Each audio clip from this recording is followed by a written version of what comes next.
मुंबई महापालिकेची निवडणूक 2017च्याच प्रभाग रचनेनुसार होणार। सूत्रांची माहिती 227 प्रभागांमध्ये निवडणुकीसाठी आता तयारी सुरू।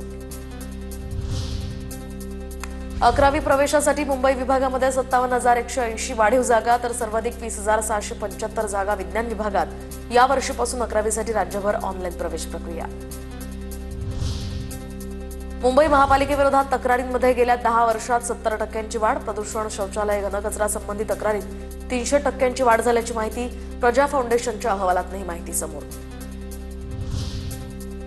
पुण्यातील बस चालक वाहकांसाठी पीएमपीएमएलची आता नवीन नियमावलींचं पालन न केल्यास आता 2,000 रुपयांचा दंड आकारणार। पुन्हा गैरवर्तन केल्याचं आढळल्यास थेट निलंबित केलं जाणार।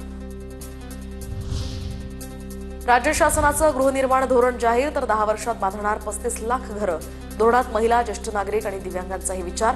नागरिकांना शाश्वत आणि सुरक्षित घरं मिळावीत हा उद्देश।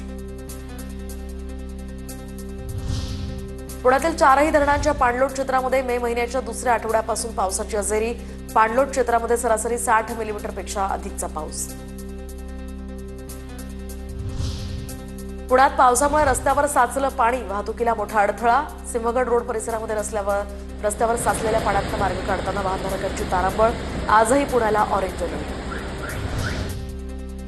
नवी मुंबई महापालिकेकडून वर्षभराचं प्रॉपर्टी टॅक्स बिल देण्यास सुरुवात तर वर्षाचं एकत्र बिल भरल्यास सामान्य करामध्ये 10% सूट मिळणार तर ऑनलाईन आणि यूपीआयद्वारे आता घरबसल्या कर भरता येणार।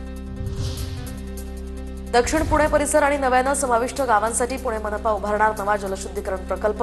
प्रकल्पासाठी 188 कोटींचा खर्च। प्रकल्पासाठी निविदा प्रक्रियाही सुरू।